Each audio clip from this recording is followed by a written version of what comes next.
Hi, my name is Deborah Henney. I'm a wife, author, mother, speaker. Today I want to release a prophetic word called COG-work. And this was originally, I started to receive it on the 1st of January of 2023 and was more fully released on the 8th. Now this word, it started out because I was just reading a book and I stumbled across a word that I had never encountered before called cogitation. And it was highlighted to me in a way that was more than just, oh, I don't know what this word means. I did wind up looking it up. It means to think deeply about something. And that, again, even in that definition, it kind of resonated and witnessed in my spirit. And the word COG-work came to my mind. And I grew up watching things like Beauty and the Beast and things like that. So my brain automatically kind of went to Cogsworth. I think his name was the character who was the clock, and I saw gears. And so I was kind of praying on all this cogitation, cog work, thinking deeply, gears, and praying into all these images that didn't seem like they actually really went together, but somehow in my spirit, I knew that God was speaking a word that put them all together. So anyway, so here is the word as I felt him release it to me. He says, I am gearing up to do a work of forward motion. I am setting the gears in place, interlocking and preparing for the cog work. This will be a work that will pierce, pressing deeply into hearts and minds. But the work will be done during the forward motion. And that was very emphasized. During the forward motion, there's going to be a pressing deeply into hearts and minds to do a work. A deep work in our lives.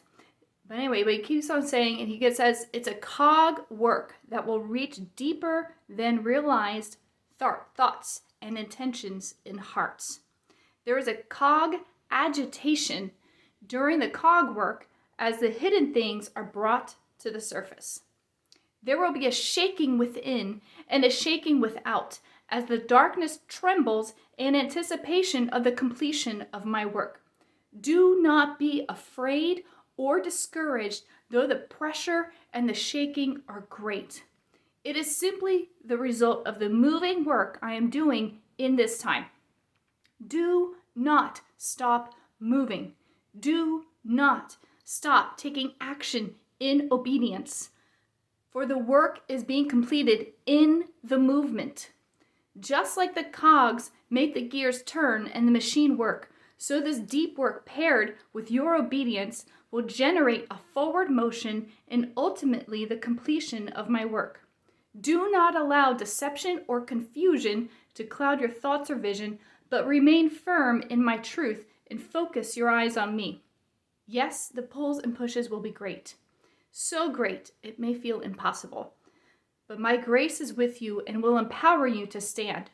So stand and move forward toward my call. There is a gearing up and a gearing in, a preparing and a moving, a preparing in the moving. There is a timing in the gears, a rhythm in the setting. As sure as the hours pass with the movement of the sun in the sky, I will keep you in my word and keep my word to you. My truth is enduring. My love is enduring. My promises are sure. I do not grow weary or faint. Is not 1,000 years but a second to me? Am I not able to bring about even full circle my word, my promises, even the things spoken about in the beginning? I have counted and accounted and determined the time. I have made a determining, and the clock is about to strike, signaling an end and a beginning, a closing and a releasing. Gear up, gear in, strengthen yourself and me, stand and move. So this is quite an exhortative word from God.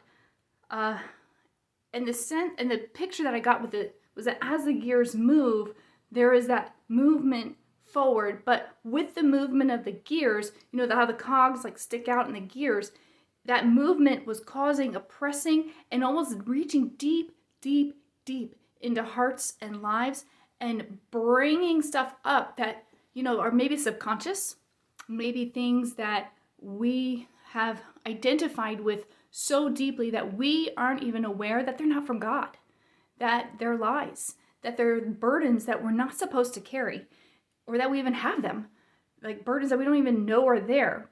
But that as God does his work to pierce into that he's gonna dig it up, bring it to the surface, and say, okay, let's get it out of here. Because and it was very clear that all of this work happens as we move forward in obedient steps of faith.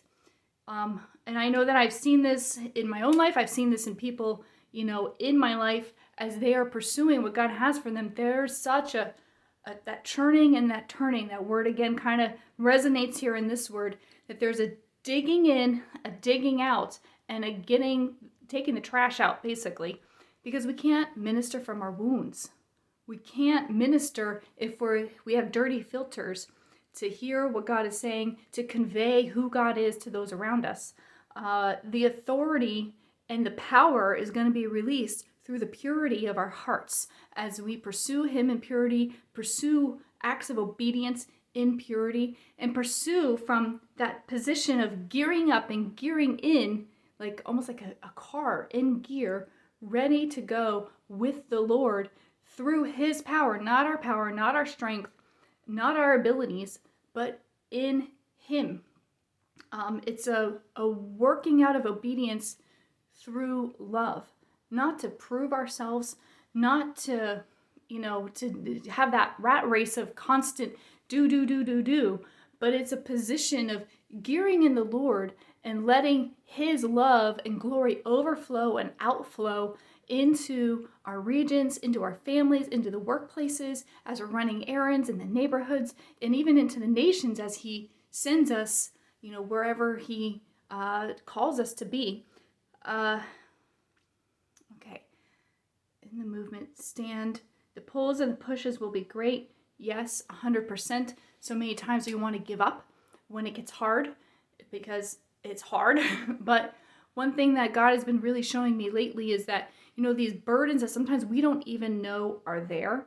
Maybe they're, wrongful thinking, twisted truths, or outright lies that we may not even identify because they're so integrated into our identity and who we think we are, or what we think about life, that we don't realize necessarily that they're not lining up with the truth of God's character and the truth of the Bible. And what he's showing me is that if we're carrying those burdens when life happens, what winds up happening is that burden winds up manifesting itself through our actions, through our words, through our behavior, and we wind up maybe imploding, maybe exploding, maybe wanting to throw in the towel because we're carrying a burden that is heavy and is not actually designed for us to carry. All that we're told to carry is God's presence, love, righteousness, and to stand in that, to stand in truth.